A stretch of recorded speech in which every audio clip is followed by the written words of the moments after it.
Thank you, Abhinav. സ്മാർട്ട്ന ഫൗണ്ടേഷന്റെ ആഭിമുഖ്യത്തിൽ നടത്തപ്പെടുന്ന 5 ദിവസത്തെ റിസർച്ച് മെത്തഡോളജി വർക്ക്ഷോപ്പിൽ നമുക്കിന്ന് റിസോഴ്സ് പേഴ്സണായി ലഭിച്ചിരിക്കുന്നത് central university Kerala department of economics and research സ്കോളറായ സഫർ ഇക്ബാൽ ആണ്. അദ്ദേഹത്തെ കുറിച്ച് പറയുകയാണെങ്കിൽ അദ്ദേഹം ഒരു PhD സ്കോളറാണ്. അതോടൊപ്പം തന്നെ SPS, ഡാറ്റ അനാലിസിസ് ടെക്നിക്സ് എന്നുള്ള കാര്യങ്ങളെല്ലാം തന്നെ അദ്ദേഹം വളരെയധികം എക്സ്പേർട്ട് ആയിട്ടുള്ള ഒരു വ്യക്തിയാണ്. ഇന്ന് അദ്ദേഹം മെയിനായിട്ട് ഹാൻഡിൽ ചെയ്യുന്ന ടോപ്പിക്കുകൾ എന്ന് പറഞ്ഞു കഴിഞ്ഞാൽ quantitative data analysis, qualitative data analysis, statistical test, parametric test, non parametric test എന്നീ കാര്യങ്ങളെ കുറിച്ചായിരിക്കും അദ്ദേഹം സംസാരിക്കുക. നിങ്ങൾക്ക് അപ്പോൾ ഡാറ്റ അനാലിസിസിന്റെയും മെത്തേഡ്സിനെ കുറിച്ച് കൂടുതലായിട്ട് ഒരു ഗ്രാഹ്യം, ഒരു നോളജ് അദ്ദേഹം നിങ്ങൾക്ക് പകർന്നു തരുന്നതായിരിക്കും. എന്തെങ്കിലും ഡൗട്ടുകൾ ഉണ്ടെങ്കിൽ അത് ക്ലിയർ ചെയ്യാനുള്ള ഓപ്പർച്യൂണിറ്റീസ് നിങ്ങൾക്ക് ഉണ്ടായിരിക്കുന്നതാണ്. സ്മാർട്ട്ന ഫൗണ്ടേഷന്റെ പേരിൽ ഏറെ സ്നേഹത്തോടെ, ഏറെ ബഹുമാനത്തോടെ നമ്മുടെ പുതിയ റിസോഴ്സ് പേഴ്സണെ ഈ റിസർച്ച് മെത്തഡോളജി വർക്ക്ഷോപ്പിലേക്ക് സ്വാഗതം ചെയ്യുന്നു.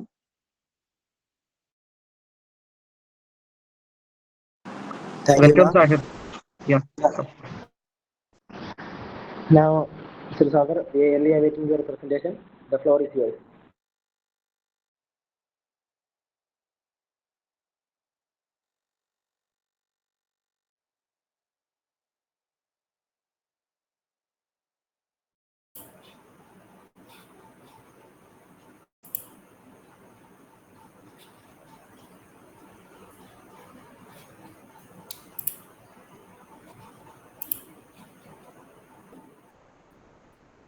Okay, thank you so much for the introduction. So I'll start from basic first. What's data analysis actually?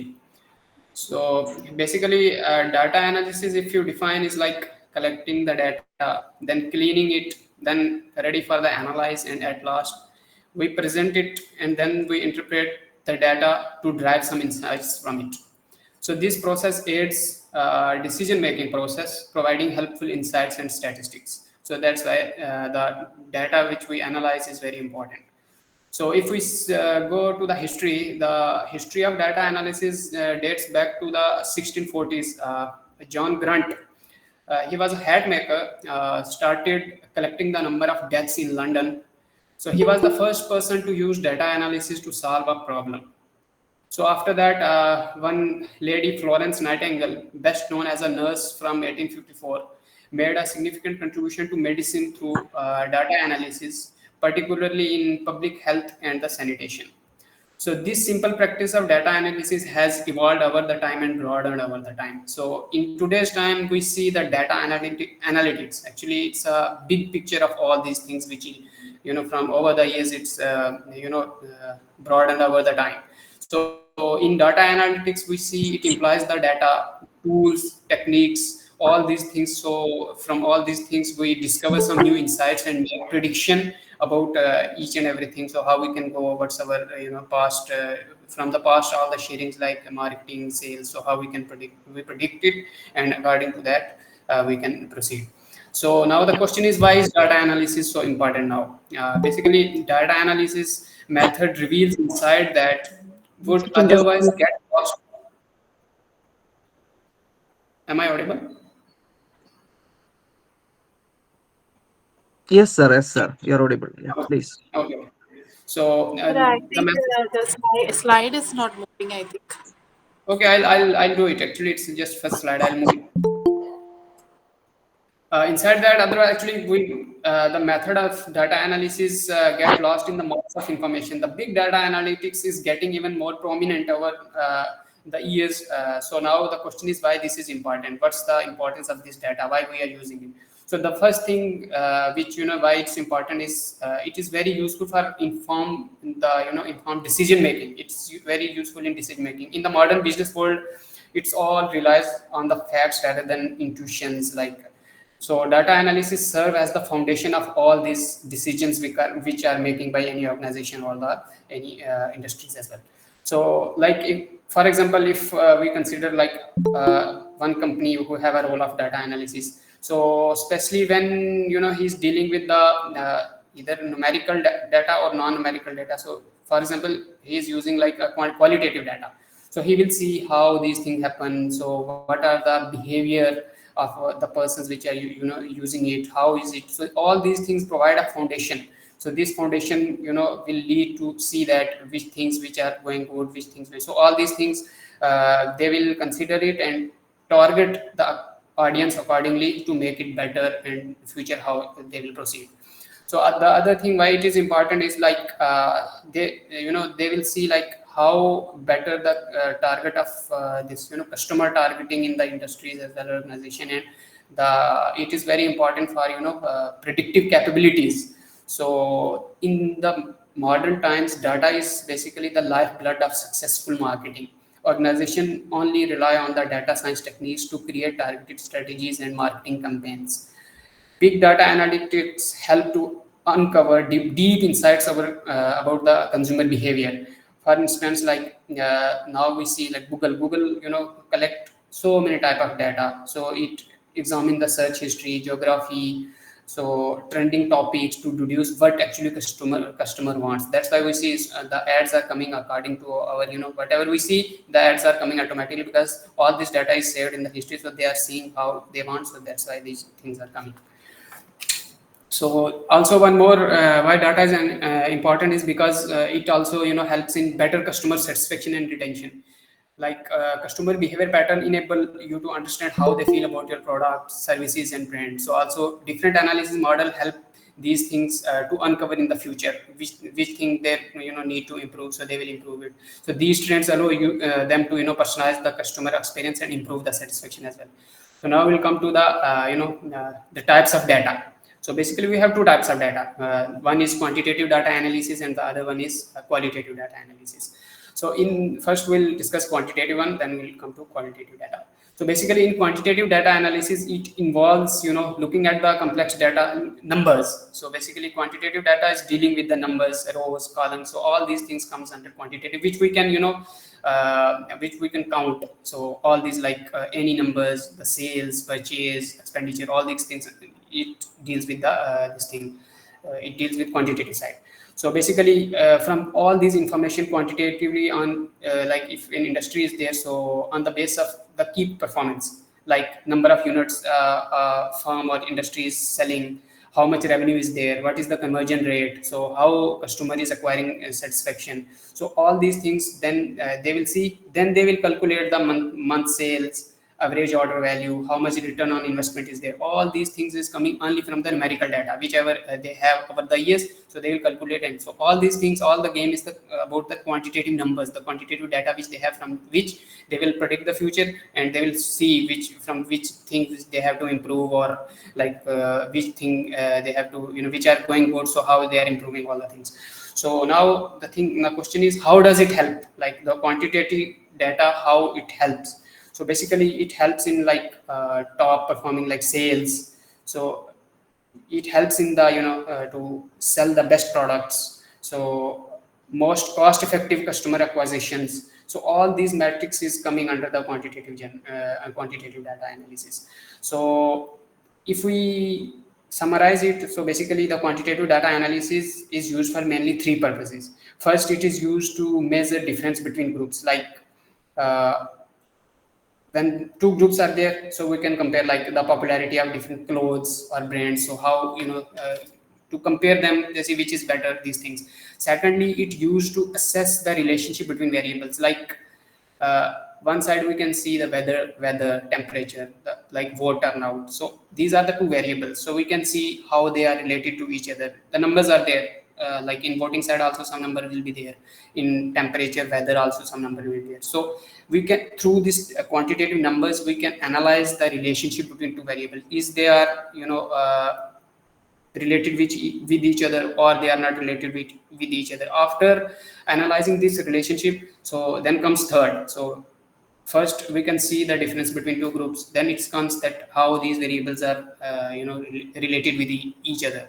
So then third comes to test hypothesis. Like hypothesis means that from a past trends or past literature, whatever, we see some some results are there, we have some data, some research that these things are going like this. So based on that, we hypothesize that the result of this thing comes like this, like in a positive or negative way, like this. Then after testing hypothesis, so then we comes to the the other thing like testing, and then we'll see in the results whatever we hypothesize, is it according to that, either it is the other way. So these three are the main purposes of the quantitative data. One, like difference between the groups, then the relation between the variables, and last to test the hypothesis whether how it goes.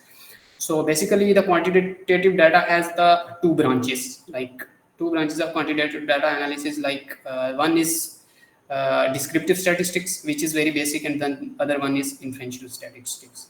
So basically, first we'll before understanding the descriptive statistics and inferential, first we'll see the population and the static. So basically, first we'll take the population. In statistics, the population is defined as the entire group of people or anything. So when we consider the entire group, like we see like anything like in organization, number of employees. So if one organization is there, when all the employees are included, whatever the the focus is there, like employed or what implies or whatever. So when we include all those numbers, each and every one, so it comes under population. In statistics, population means that all the numbers of an organization or as well as industry or whatever. So they are coming under population. One thing is this one. So when we see the entire group and then we'll analyze, so it's come under population. This is called as population. The other one is static. So basically, in some cases, like we'll see if some analysis is going on all over India. So it's not possible to take the do the survey to all the 1.1 billion population. So it's not possible. So in that case, so if suppose 1,000 sample is 1,000 population is there, so what they can do is like they can take the sample of only 100. So in that 100, they will analyze the situation of those 1,000 people. So this is like sample, like through sampling. So this is come under static. Population, when we take it as a whole, all the employees or whatever the number is there under survey. But in static, the static is basically the sample of the whole population which we are taking. So through that, what we will analyze is called as under the static population. So now the thing is why this sample population is important. Basically, descriptive statistics focus on describing the samples. Like in descriptive statistics, this is basic one, how we describe the sample, whatever we take, whatever our focus on the sample, all these things. So inferential static is basically the next step of the descriptive statistics, which aims to make the prediction about the population. First, we see what our description is there. So in descriptive statistics, describe the sample, everything. Then we see the inferences, like what are the prediction about the population based on finding within the samples. In other words, we can say that like one group of statistical methods investigate the slice of cake, or another group of method like in inferential static. Inferential means to draw conclusion about the entire cake. So how is it going? What's the result of this, good, bad, whatever. So in descriptive study basically serve as a very simple but critically important role in your research to describe your research and as well as all the things. So now the next thing comes is like what kind of statistics are usually covered, like whatever in this quantitative data, what we can see, like if we comes the basic measure of central tendency are like simple mean, mode, median, then some dispersion as well. So basically mean, we know that the whatever number is there, all the average of all the numbers are mean, means the normal distribution we can say. So the average of all the numbers is coming under mean. So then in case of median, we'll take the mid average of all the whatever the number, the mid value is called as median. So in third one, the most occurring number is called in the data set is called mode, whichever is more we come under this mode. So after this, like we comes to dispersion side. Like in the dispersion side, the main thing is standard deviation. Basically, standard deviation is defined as like how much range of numbers is dispersed from the mean. Like the average value is mean. So the numbers who are how much close is these numbers are related to the average value. So the more the number is close to the average value, the standard deviation will be low, means the variance will be less. So in other case, if the numbers are scattered toward not close towards the average value and it's scattered, so it means that the standard deviation will be high, it means the variance is more.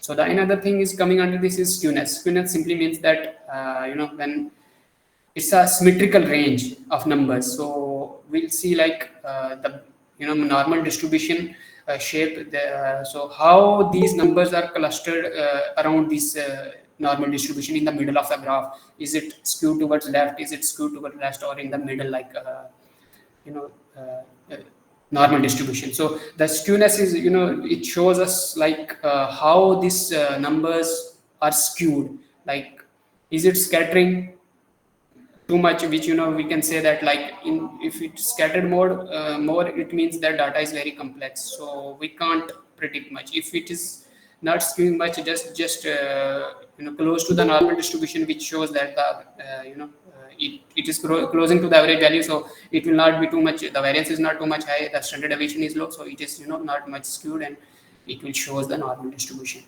So basically, now it comes that what kind of prediction we take from inflation statistics, how what we expect to find from the population, all the things. So there are three. First thing we prediction, like we already discussed before, like first we predict the difference between two groups, which is the first step. So like for example, height difference between children group. If we group the children by meals or gender wise, so we can see the difference between male female, how liking of food and all. So another thing, like the relationship, like for example, body weight and the number of hour of person do yoga. So it means that the person who is these two variables are related, like we hypothesizing that the person who is doing more yoga, it means that the body weight of that person is less, because we know that more he will be fit, the less will be the weight, and he will be more fit. So this analyze the relationship between the two variables, basically correlation between the two variables. So when we do these things, so it is very easy to connect the dots and make the prediction perfect from these influential statistics and the hypothesis, which we this is a pre-setting that we hypothesizing that the person who is doing more yoga will be more fit and having less fit. But it doesn't mean when we test it, we will know that either it is going according to our hypothesis or other way. So for doing all the things, it is very easy to proceed further in the prediction of the future. So now some of the methods which we use in the quantitative side as, like, first is like cluster analysis.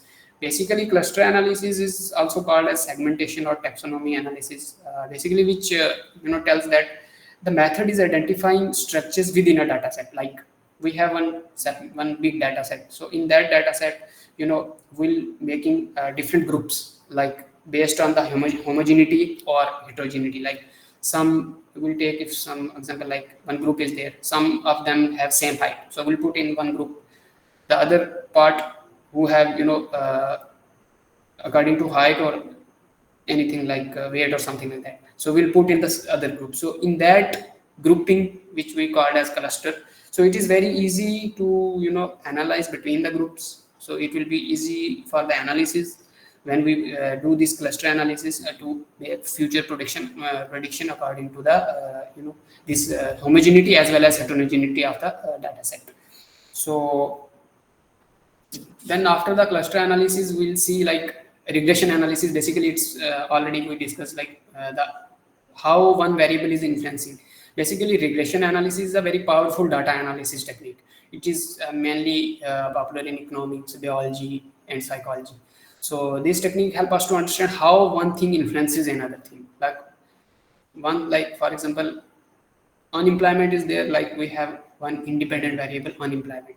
So some of the factors which are influencing this employment, so that unemployment happens, like we can say education, trainings, skills. So more the people will be employed with skill, maybe it will affect negatively to the unemployment rate, so vice versa. So this regression will show us that how one variable, dependent variable, is influencing the independent variable, like causal relationship between each other. So this will only comes from this regression analysis, and it is mostly very common in the economics. We are using it more occasionally. So when we like if a manager is there, he's trying to predict next month's sales. So many factors like weather, promotion, or the product, how it is going. So all these things influences the sales of this organization or industry. So he will see from the regression how it influences, how much strong influence is there, so that after influences these things negatively or positively, then he can predict in a good manner for the future, that what can be done so that the sales will increase for the future. So after that, this simulation, one more thing is there, simulation technique is there. Basically, it's a mathematical technique in which, it's a way to estimate the uncertain events, possible outcomes. Like we can say that, for example, if we want to know how much money we make from our investment, if we do investment in the stock market, how much money we can make.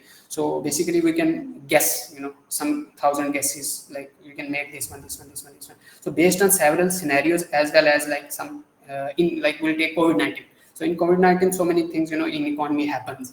So we can take, one of the factor, like in COVID-19, these things. So we'll make a scenario like, with the constraint of these things, how much can someone make investment from these things. So this is come under simulation technique, but it is not very popular, because it is very subjective. So how someone is guessing or taking these things, it depends person to person, it is very. So then we come to time series analysis. It is very important. So basically, time series analysis method analyze data collected over the time, like 20 years, 40 years. We can see the industry's sale, or we can see the FDI coming to India, foreign direct investment, the trade, export, import, whatever. So from these data which are available already from past 20 years or whatever, so from these we can identify the trend and cycle over time with this technique. That how is the trends? Is it negative, going more, less? What we can do? So based on these trends, we can understand in the patterns, whatever going past, and we can make it better, how we forecast the future. What can be done so that this will improve, our export will improve, the economy will grow. So all these things come under time series analysis, because like from the past data we can see and we can predict in the future, like how forecasting, like it is very important for forecasting, that how it will go into the future. Like industry like finance, retail, economies, like these things predict trends from the only this time series data. So because that currency is changing over time, the sales data, so all these things are affecting. So they will see the trend, how it is going, at what time it goes down, what are the factors, at what time it is going up, what are the factors. So these all the things they will see from this time series data, and then they will proceed in a better way for the future.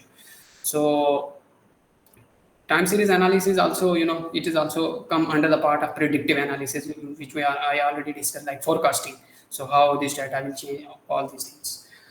So these are some of the main data techniques from the quantitative side. So now comes to qualitative data. So basically, in qualitative data, basically, sometimes we play with the numbers, like this much each and everything, but at the point of time we can't use only numbers each and every time, because see, there are situations when these things are impossible to fit in. Basically it comes under qualitative research. Like we can say that these things cannot be predicted in numbers. Like imagine if a product manager is there, is doing online shopping or something, so he want to improve the whatever app he is using, so he want to improve the the quality of app using experience. So he can't see the number 1 2 3, no, he only get one thing, that is quantitative data cannot tell 1 2 3 number, no. So he can whatever, he can take the feedback, like we see in online shopping, e-commerce, we this 5-star 4-star thing. So from this thing, this comes under qualitative, like how many people are liking this, how much star they are giving, what are the problems. So these things which are not we cannot control from the numbering side. Quantitative data, it comes under the qualitative. So there are, so like we see some through interviews, open-ended question means we can see, like we'll sit, and if some topic is there, we can see open-ended, like not yes no. Yes no is like, this is close-ended, also comes under qualitative, but open-ended, like if some problem is there, he'll explain in 2 lines, this is the thing, like this is the problem, my experience is like this. So all these things comes under qualitative data analysis, and it is also as much important as the quantitative data to improve the industry organization as well. So some of the methods which we can use for qualitative analysis to improve or predict anything. The first one is content analysis.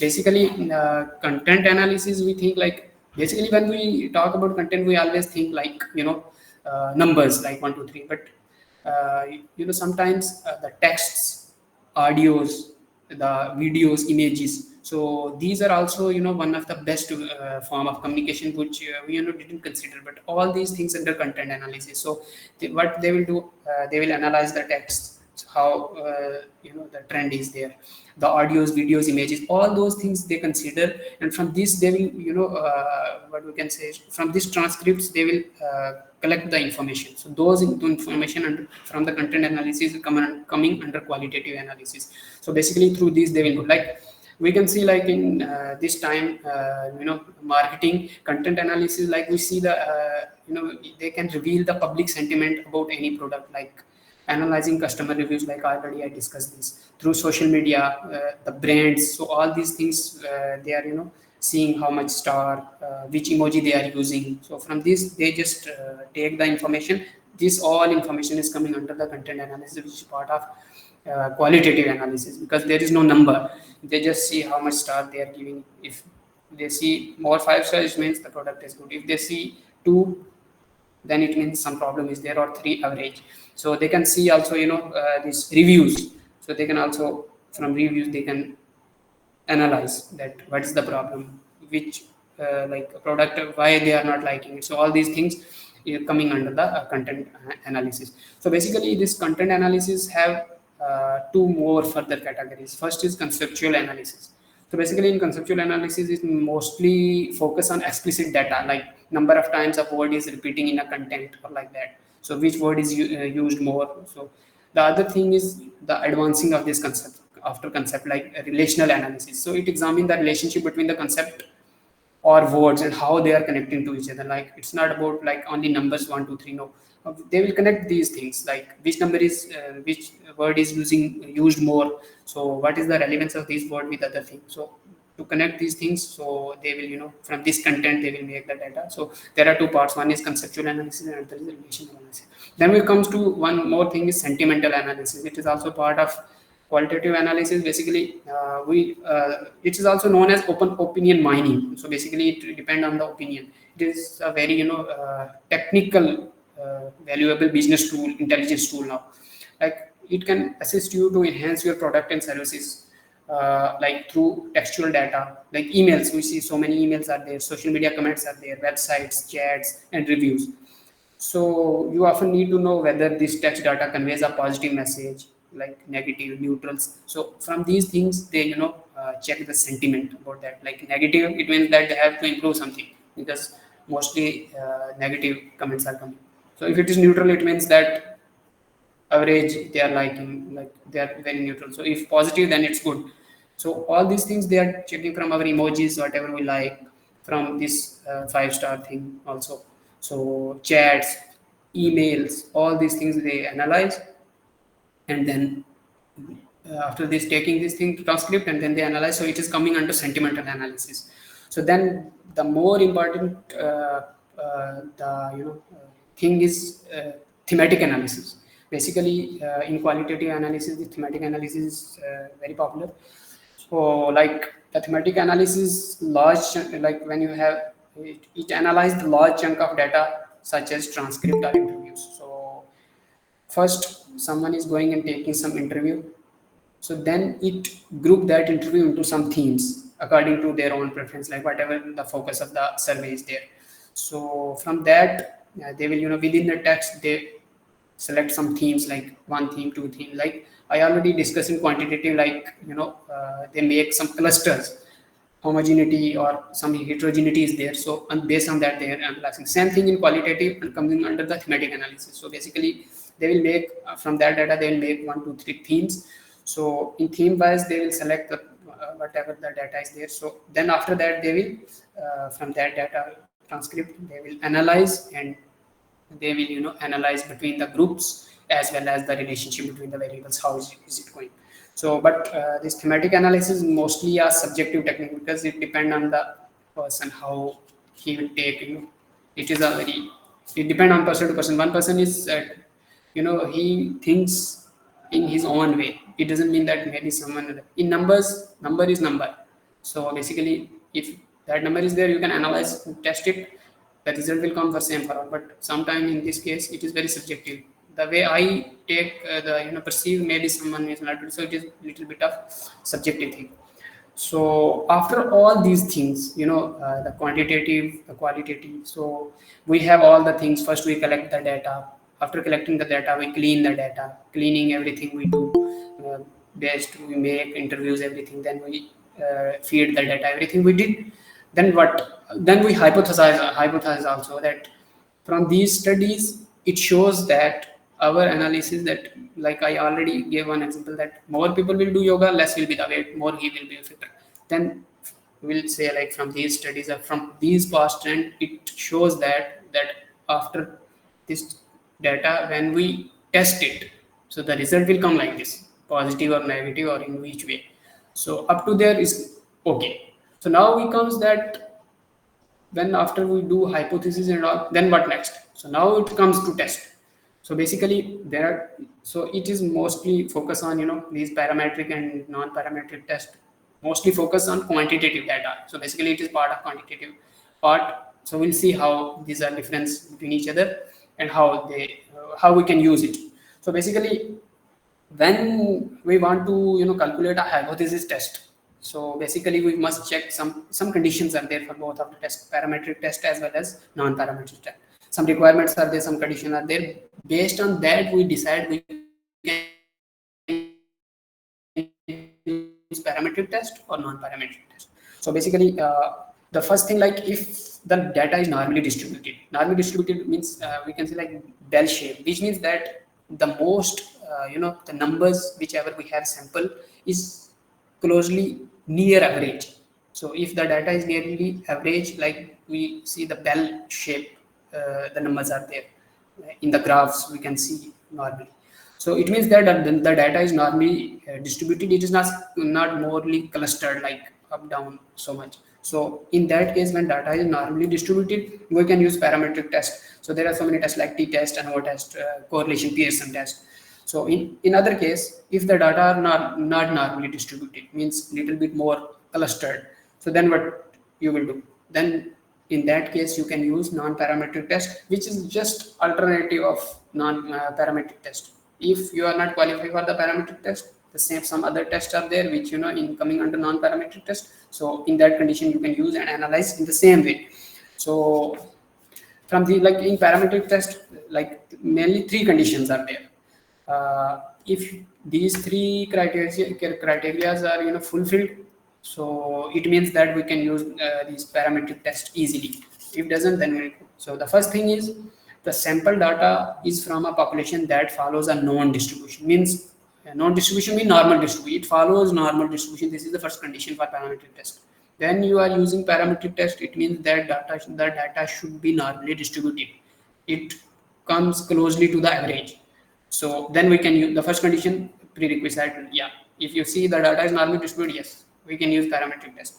Then we come the second one, which is the sample size is sufficiently large, which means that basically in economics mostly the value is the sample should be more than 30. If sample is more than 30, it comes under large data set.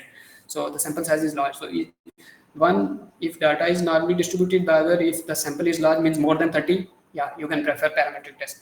Then the other thing is the data variance of the data should be homogeneous. Means variance means like the range of numbers which are away from the average value. So it should be, it shouldn't be so much scattered or complex, like fluctuating too much.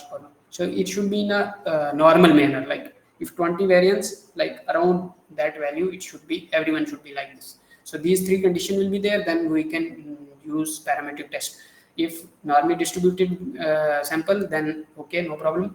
After that, if it is, the sample should be large, like more than 30, you can use parametric test, and the variance should be homogeneous. Means it shouldn't be very fluctuating. It should be a very homogeneous value. If it coming 20, then 20 means 20 everywhere. So then we can use this parametric test. So in parametric test, basically the first one is we have some 4 or 5 parametric tests. So it doesn't mean that parametric test is a one test we can choose. No, there are some different things we can test with different tests. So we should know that which test is using for which. So the first one is t-test, which is very simple, basic. So basically, when we have two groups and we have to measure the mean of those two groups, like two groups are there, we want to test something. So when we have to compare the mean of those two, means mean average value of those two groups, like how much mean is this one, how much mean is this one, it means that you will use the t-test.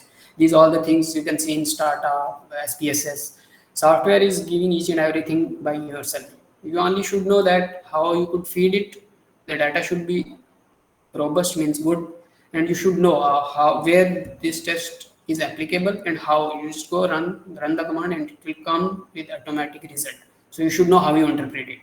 So the first thing, when you have to know the mean of two groups, then it means that you should use the t-test. It is just used for comparing the mean of two groups. Then in t-test, the other part is the independent t-test. So basically in independent t-test, when in that case it was normal, like when two groups are there, no problem, independent, dependent, no problem, you can use t-test. But when two groups are there but they are independent of each other, means one group is not influencing other, it doesn't have anything to do with the other one, means the data which one is having, it has no relation with the other data. Like we can say that one side some sale is there, some sale data or something like that. So another data, like the height of a person, doesn't matter. In the height of a person has nothing to do with the sale or something. So it means that these two groups are independent. So if we have to analyze the mean between these two groups, like two independent groups, then we only use independent t-test because the groups are independent. Otherwise, we can use t-test to comparing groups. Both are using for comparing the mean of two groups, but the only difference is, like in case of independent t-test, when the two groups are independent, we have to see, then we just use independent t-test to analyze the result for the independent groups.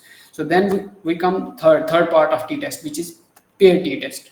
Basically, sometimes we have to compare the mean of same group but at different times. Like 2018 the mean will be something else, 2019 something else, with the same group, because every time this is the things are changing, trends, everything. So when you have same group comparing mean with different period of time, at alternative time of 2 year, 3 year, 4 year, whatever, so at that time you will use pair t-test. So there are till now there are three types. One is t-test, which just simply compare the mean of two groups. The other thing is independent t-test, which is also part of t-test, but when the two groups are independent, we can use independent t-test. The third one is pair t-test, when we compare the mean of the group but at different level of time. So at that time we can use pair t-test. So the other one parametric test is ANOVA, which is very important. So we can say, like, full form is analysis of variance. So basically, in this case, the ANOVA is using when we have to compare the mean across more than two groups. Like in two groups, we only use t-test, independent or pair t-test, according to the situation. But sometimes we have to compare at the same time, more than three groups, four groups. So when the groups are more, then we can use just ANOVA. So this ANOVA will give you the value of you have to apply into the software. So there are 2, 3, 4, 5 groups. They will give the mean of all the variables. But if you try to do it in the parametric test, they will not give you the answer, because they will only for two groups, either independent, not independent, or at a different point of time. But for more than two groups, you can use ANOVA. So this is also one of the very important tests in parametric test. So then Z test. Basically, Z test we are using just when the sample is large, means more than 30. So, and we know the variance also. So when the variance is known and the sample size is large, we just use Z test to see the sample. So then one more is the correlation, Pearson correlation. We know when we have to see the linear relationship between two variables, means two variables are there, we see, like, is it positively related, negatively correlated, it has no relation. So all these things comes from the correlation. So in that parametric test, we have one test called Pearson correlation. So this test will tell you, but only two variables. Correlation, we can correlate only two variables. So how this variable is correlated, how strongly he is correlated. So these things comes under Pearson correlation. Is it having a direct relationship? Means one is like if we can say that price is increasing, if at the same time demand of some product also increases, so it means that it is positive correlated. It means those both are going up. One is increased, second is also increased with that. So maybe negative relation, like when we see like in general scenario in market, when the price of something will go up, the demand will goes down. So it is a negative relationship. When the price increase, so people will not buy, the demand will go down. Maybe they can have an alternative choice, or they will not have that thing. So in that case, it's a negative relationship. Means that when the price goes up, the people will not buy. The consumer demand is going down. So these thing comes under negative relationship, positive relationship, direct or indirect, we can say. And how much strongly correlated means the value is giving like -1 to 1. So 1 is strongly correlated, 0 is neutral, so up to -1. So it can also tell from this correlation. So then we comes to, these are the major tests, which we can discuss now because only 10 minutes left. So we comes to non-parametric test. So basically in non-parametric test, this is just whatever we discussed in parametric test.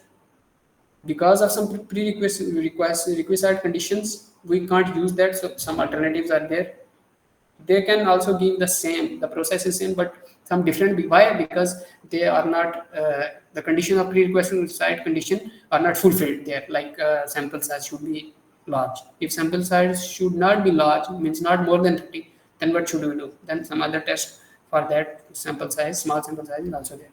So these non-parametric tests do not assume a specific distribution for the data. They often are used when simply those assumptions which were there in parametric data, if those are not fulfilled, then it means that we can use non-parametric data, which means that if the data is not normally distributed, means very scattered and complex. One, it doesn't have a proper trend like positive or negative or very neutral. No, very scattered, complex. So in that case, we can use non-parametric test. So basically, when it is not normal distributed, so we can use non-parametric test with that also. I already discussed that. The one other condition was in parametric test was that it should be a large sample, more than 30. So if small sample size is there, means less than 30 sample is there, so we can use non-parametric test also there. So one other thing, sometimes the data is ordinal, like yes or no. You like it, yes or no. We are collecting surveys, we are doing surveys like this also. So on that ordinal data, then we convert it into 0 or 1 category. That is basically in binary numbers, but the data is actually in ordinal form. So this data, which we can say yes or no, 1 to 0 or 1. So this data is called ordinal data. For that data also we can use this non-parametric test. So it doesn't mean that it should be numerical. No, non-numerical. If it's non-numerical like yes, no, we just convert it to means yes giving numbering 0. 1 giving no means 1, or alternatively. So then also put data in the same way, and then we can analyze in non-parametric test. The result will come. So if data is ordinal, we can or not numerical, we can use non-parametric tests also. So if data is skewed, like unequal variances are there, because in parametric test one condition was there, the variance should be homogeneous. The value which is one in one category, it should be homogeneous throughout. But if the variance is not homogeneous, it is fluctuating like 20, 10, somewhere 5 or like this. So then also we can, for this case, for unequal variances, we can also use non-parametric tests. So some of the tests are like, one is like Mann-Whitney U test. So basically there we already we said the independent t test. So the alternative and independent t test is Mann-Whitney U test. So basically it compares the mean of two independent groups. So if the group are independent, but the size of the sample was not large or any other condition which were not fulfilled in parametric, he can use manual test. Other all the procedure is same. So another thing like so this, the other one is like Wilson's sign rank test, a non-parametric test. Basically, when the data is paired, like we already discussed in paired t-test. So in this is the alternate of that paired t-test. Basically, at the different level of time, it compares the mean of same group. So when the group is same, we can check. We want to check the mean from like 2017, 18, 19, 20. So we can use in non-parametric case we can use Wilson sign rank test. So the other one is Kuruxel-Wallis test, which is also non-parametric, just as alternative to ANOVA. Like we see that in ANOVA we can check the mean, compare the mean 2, 3, 4 groups. So if it is in the non-parametric category, we can use this test to compare the mean for 2, 3, 4 categories, but it should in the non-parametric category if the sample is small or it is skewed or something like that. So the other one is also same Spearman rank correlation. So it can measure the relationship between two variables. It could be positive, direct, indirect, or something like that. So these are some of the major tests which we are using for parametric as well as non-parametric. So after using these tests, so basically some values will come, like some statistical significance will come. We may the p value we say. So it means that at the we basically use 5% significance level. So basically one chart would come. I don't have time to show the graphs and all. So when we put all the feed all the data in the software, it will give you the values like at 5% significance level, the mean is this one, or whatever we want to say correlation, it will show 0.1 or from -1 to 1. So from that value, you itself says that this like it is significant or not. And one more thing, like when we make hypothesis, so we also said that at 5% significance level, our hypothesis is that this thing will positively related to this. So if when the result in the chart, when result can, if at that same 5% significance level, it comes below 5%, means below 0.05, it means that the hypothesis which you are saying is null, is strongly evident in the same way. And alternatively, if it will comes above 5%, then we can say that no, we'll reject the hypothesis whatever we had. No, the results showing that it will here affecting other way. So these are the things, from these things we can see the significance levels of hypothesis, how it is rejecting and how it is accepting. First we just make the hypothesis from positive past trends, but from result we can know that our data is going with the same trend or no. It doesn't mean that if past data is showing this, doesn't mean that for your data also say no. We just predict that this is the hypothesis at 5% significance level. If it is below than that, okay, no problem. Your hypothesis was right, and you can say that yeah, it is going this way. If it is more than 5%, we say that the data is insignificant in that category variable. So which means that it is maybe because of other variables, as well as in that case, in that particular variable, this data is doing other way which we expected from the hypothesis. So then after this, all the then comes interpretation. So after that, we just analyze in the product instead of research in case of anything like we are doing in research for any topic particular. The industries are doing, organizations are also there. So they will interpret the results from this and then make a report of all these things. Then they draw some logical justified conclusion based on that. So basically, in chi-square test, one I missed, one chi-square test is there, which is also when we have to, in case of categorical variable, means non-numerical data. So when we have to see the association between the two variables, is they are associated with each other or not? Like, is there any influence of one variable to the other or not? So in that case of non-parametric test, we can use chi-square test. Chi-square test is basically when we have to see the association. So we can use chi-square test in non-parametric category to see one variable is associated with other or not. So yeah, this is from my side. Thank you.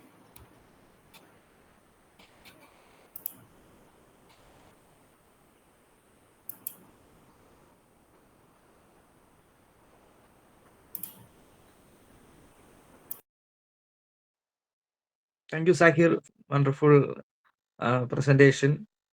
It was you are very briefly you pointed out all the areas, especially with regard to the data analysis and all. I know it is very hard in an online platform to explain all these statistical terms and all, but the way you communicated to the floor is very simple and very what I say, it's very easy to follow you. I was last 1 hour I was really easily following you. In fact, since it is research, and especially the data analysis part, there may be lot of questions and doubts, and there may be doubts, especially it will be there in this particular area. So I think we can spend some time. Is it okay for you to spend few more minutes to make some clarifications from the participants if they want really wish to make any questions? Okay, sure. So the floor is open. The floor is open. So if you can share some, if you have any doubts or something like that, you can ask directly to the resource persons. Otherwise, we can after 2, 3, 10 minutes, he will be with us. After that, we can say goodbye to Sakir. As of how I pronounce your name? Is it correct? My name is Zafar. Zafar. Zafar. Yeah. You are from Kashmir, I guess. You are from Kashmir. Yeah. Fine, fine. Yeah. Great, great. It's a very good thing that we people are connecting from the different parts of the world. Myself and Dr. Xavier is right now in the UK, and many of us are many can participants are joined from Middle East also. So it was a wonderful platform, learning platform, to be connected from different parts of the world. So the floor is open for the participants. If you have any clarifications or any doubts, you can directly ask to the resource persons.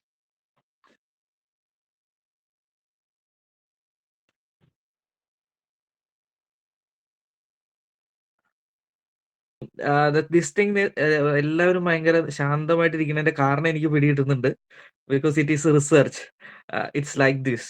So ഞാനും സേവർ സാറും ഒക്കെ ഞങ്ങളിങ്ങനെ ഓർക്കായിരുന്നു ഇങ്ങനെ when we were starting our research journey, there is a big dilemma or questions, lot of confusions was there, lot of doubts അല്ലെ, ഒരു blank slate പോലെയായിരുന്നു ഞങ്ങൾക്ക്.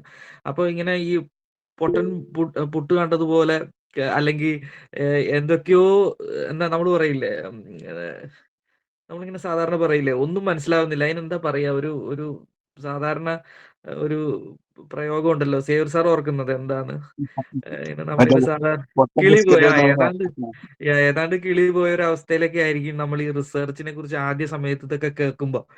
എനിക്ക് തോന്നുന്നു സോ നമുക്ക് ഈ പറഞ്ഞ നമ്മുടെ റിസോഴ്സ് പേഴ്സണെ എനിക്ക് തോന്നുന്നു ഒരു ഗുഡ് ബൈ ഒക്കെ പറഞ്ഞു വിടാമെന്ന് എനിക്ക് തോന്നുന്നു. കാരണം we can discuss after that.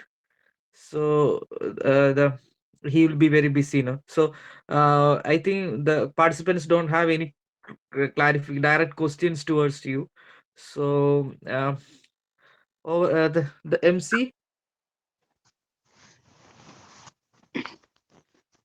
just a minute, Safir. So after that we will have the informal interaction with our participants, so it will be easy for you. So who will say the vote of thanks to our resource person? Sebi Johnny. Yeah, Sebi, ma'am, can you please? So after this, ആരും പോരുത്. So we both will be with you. So you can discuss something with the Savior sir and me. Okay. So our resource person can leave after the vote of thanks formal one. Sebi, over to you, Sebi, ma'am. Yeah, sir, thank you so much, sir. Actually, I'm supposed to give a vote of thanks to the entire team. So, first of all, thank you, sir. Thank you, Safar Iqbal, sir, for giving a wonderful session. But as sir said, Semichin sir said, there are a lot of things in such a short time. Maybe we can contact you through the resource persons, through the other, coordinators and all. We are all getting into the research part soon, so we may need your valuable help in the future. Yeah. First and foremost, I would like to thank the Smart India Foundation for organizing such a informative and educational 5-day research workshop. Mm, as your Professor, you may be aware that for the past 5 days we were having a mindstorm mindstorming session each day, starting from the how to choose a title to the all the different types of research methods, the sampling methods, and all the things were discussed in such a detail, but in crisp manner in such a short time. So for that, I would like to thank the entire Smart India Foundation team, especially the three master brains, Mr. Dalin Dias, the managing trustee, Dr. Xavier Vineras, the joint managing trustee, and Dr. Semichin Joseph, the deputy managing trustee. And a special thanks to Ms. Catherine Teresa. She has been coordinating the overall event. And I would also like to extend my heartfelt thanks to Smart India volunteer Ms. Kartika KM for all her dedicated work for this organized function. And the program coordinator, Mr. Garsho Rahul, I heard that he is the one who has arranged for all the resource persons. And he was also one of the expert speakers. And also, along with that, all the two student coordinators, Mr. Akshay T and Mr. Mohammed Renti. I heard that they were doing all the invitation cards, all the feedback forms, certificates, etc. So special thanks to those student coordinators also. As a next step, I would like to, thank heartfelt thanks to all the five expert speakers, like who have spent their time, their expertise, and their entire effort for us to impart such a knowledge to us in such a short time. So I would like to thank Mr. Subin Anthony, Mr. Nibu Toms, Ms. Priya S. Dev, Mr. Garsho Rahul, Mr. Safar Iqbal, and thank you so much. Especially you came all the way from Kashmir. You didn't come, but you are there from Kashmir at the top end. I had recently visited Kashmir, so I feel very special. So last but not the least, all the participants whose involvement and interaction has made this a successful event. And I hope that Smart India will conduct more such organized programs for us to learn more and enhance our social skills in the future. And thank you so much, sir. So on behalf of our management team also, I would like to thank Safar sir for your wonderful session. So we will be connected very much. So the Smart India is a very growing platform. So I will make a call to you. I will I would like to introduce our organization. So we will keep in touch.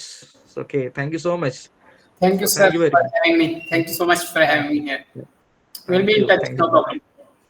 So okay, thank you. So you Shall can I? leave now. Thank you so Okay, much. thank you so Please. much. Thank you. Thank you. So dear participants, നിങ്ങൾ ആരും എങ്ങും പോരുത്.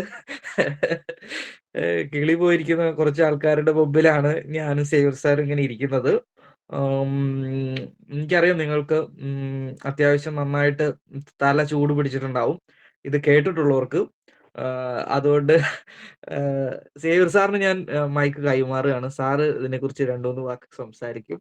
അതിനുശേഷം ഞാനും സംസാരിക്കും. Just നിങ്ങൾ ആരെങ്കിലും എന്തെങ്കിലുമൊക്കെ ഫീഡ്ബാക്ക് ഒക്കെ പറയാണെങ്കിൽ പറയാം. It's an informal gathering for all of us. So ഇപ്പൊ എന്താ നിങ്ങളുടെ മനസ്സിൽ തോന്നുന്നതെന്നൊക്കെ നിങ്ങൾക്ക് പറയാം. സേവർ സാർ തുടങ്ങിയിടും. നമുക്ക് എല്ലാവർക്കും ഒന്ന് സംസാരിക്കാം. എന്നിട്ട് നമുക്ക് അതിന്റെ കാര്യങ്ങളിലേക്ക് പോവാം. Okay. Okay, thank you so much sir. ഞാനൊരു കാര്യം പറയട്ടെ, എല്ലാവർക്കും സുഖമെന്ന് വിചാരിക്കുന്നു. ഇത് വീക്കെൻഡാണ് അല്ലേ? ഞങ്ങൾക്ക് വീക്കെൻഡാണ്, നിങ്ങൾക്ക് സാറ്റർഡേ സൺഡേ വർക്കിംഗ് ആണെന്ന് അറിയില്ല. എനിവേ, ഞാൻ പറഞ്ഞു തന്നത് ഇത്ര ഉള്ളു. നിങ്ങളിപ്പോൾ ആയിരിക്കുന്ന അവസ്ഥയിൽ 2015 നിങ്ങളിപ്പോൾ ആയിരിക്കുന്ന അവസ്ഥയിൽ 2015 ഞാനൊരു വർക്ക്ഷോപ്പിൽ പോയിരുന്നപ്പോൾ എനിക്ക് നിങ്ങളെ ഊഹിക്കാൻ പറ്റും. കാരണം എനിക്ക് കുറച്ച് ഫീഡ്ബാക്സ് ഒക്കെ കിട്ടുന്നുണ്ടായിരുന്നു. ഇതാണ് സംഭവം. പക്ഷേ നമ്മൾ ഈ വീട് പണിയുമ്പോൾ നിങ്ങളൊക്കെ ശ്രദ്ധിച്ചിട്ടുണ്ടോ? ഞാൻ പലപ്പോഴും പറയുന്ന എക്സാമ്പിളാണ്. നിങ്ങൾ വീട് പണി ശ്രദ്ധിച്ചിട്ടുണ്ടെങ്കിൽ അറിയാൻ പറ്റും. ഈ ബാത്റൂംസിൻ്റെ അകത്ത് ടൈൽസ് അല്ലെ ഭിത്തിയിൽ ടൈൽസ് ഫിക്സ് ചെയ്യും അല്ലേ. ടൈല് ഫിക്സ് ചെയ്യുമ്പോൾ എന്താണ് നിങ്ങൾ ശ്രദ്ധിച്ചിട്ടുണ്ടോ അറിയില്ല. ടൈല് ഫിക്സ് ചെയ്യുമ്പോൾ ആദ്യം എന്താ ചെയ്യണം, അവർ സിമന്റ് തേക്കും അല്ലേ. സിമന്റ് തേച്ചിട്ട് എന്ത് ചെയ്യും, ഇങ്ങനെ വരച്ചിടും. ശ്രദ്ധിച്ചിട്ടുണ്ടോ? ഇങ്ങനെ ഇങ്ങനെ ഇങ്ങനെ വളവള പോലത്തെ ഇങ്ങനെ വരച്ചിടും. അതിനുശേഷമാണ് എന്ത് ചെയ്യുന്നത്, ടൈൽസ് ഒട്ടിക്കുന്നത്. എന്തിനു വേണ്ടിയിട്ടാണ്? ആ വരച്ചിടുന്ന ആ ഗ്യാപ്പിൽ എന്താ പറയാ, ഈ ടൈൽസിന്റെ പേസ്റ്റ് ഒട്ടിച്ച് ചെയ്യുമ്പോൾ ഗ്രിപ്പ് കിട്ടാൻ വേണ്ടിയിട്ട്. സെയിം അവസ്ഥ തന്നെയാണ്. നിങ്ങളിപ്പോ എക്സാമ്പിൾ പറയുകയാണെങ്കിൽ നിങ്ങൾ കുറെ പേര് കേട്ടിട്ടുണ്ട്, എന്താണ് ടി ടെസ്റ്റ്, അനോവ അല്ലെ, അങ്ങനെ കുറെ സ്റ്റാറ്റിസ്റ്റിക്കൽ ടെസ്റ്റുകൾ നിങ്ങൾ കേട്ടു. പക്ഷെ അതെല്ലാം നിങ്ങളുടെ മനസ്സിൽ അവിടെ കേട്ട് നിങ്ങളിങ്ങനെ കോറിക്കിടപ്പുണ്ട്. അപ്പോൾ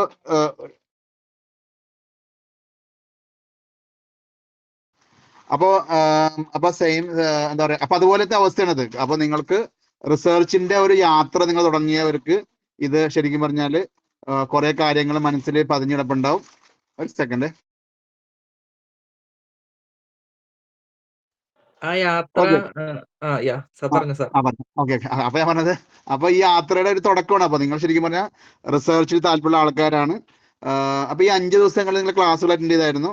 ശരിക്കും പറഞ്ഞാൽ അതിന്റെ നട്ട്ഷെൽ എന്ന് പറഞ്ഞാൽ ഞാൻ സിമ്പിൾ ആയിട്ട് പറയാം. നട്ട്ഷെൽ എന്ന് പറഞ്ഞാൽ എന്താ, റിസർച്ച് എന്ന് പറയുന്നത് എന്താ, നമ്മൾ ഏതെങ്കിലും ഒരു പ്രശ്നത്തെക്കുറിച്ച്, അല്ലെങ്കിൽ എന്താ പറയാ, 2-3 ടൈപ്പ് ഉണ്ട്. ഒന്ന്, നമ്മൾ എന്തെങ്കിലും കാര്യത്തെക്കുറിച്ച് പഠിക്കാൻ വേണ്ടി റിസർച്ച് ചെയ്യാം. അല്ലെങ്കിൽ നിലവിൽ ഉള്ള ഏതെങ്കിലും അറിവ് ശരിയാണോ തെറ്റാണോ നോക്കേണ്ട റിസർച്ച് ചെയ്യാം. അപ്പോൾ എന്തും ആയിക്കോട്ടെ. അപ്പോൾ റിസർച്ചിന് നമുക്ക് ശരിക്കും പറഞ്ഞിട്ടുണ്ടെങ്കിൽ നമ്മൾ റിസർച്ച് ചെയ്യുന്നവർ സാധാരണ നമ്മൾ റിസർച്ചിന് 5 ചാപ്റ്ററായിട്ട് തിരിക്കാറുണ്ട്. ഒന്നാമത്തെ ചാപ്റ്റർ എന്ന് പറഞ്ഞാൽ ഇൻട്രൊഡക്ഷൻ ആണ്.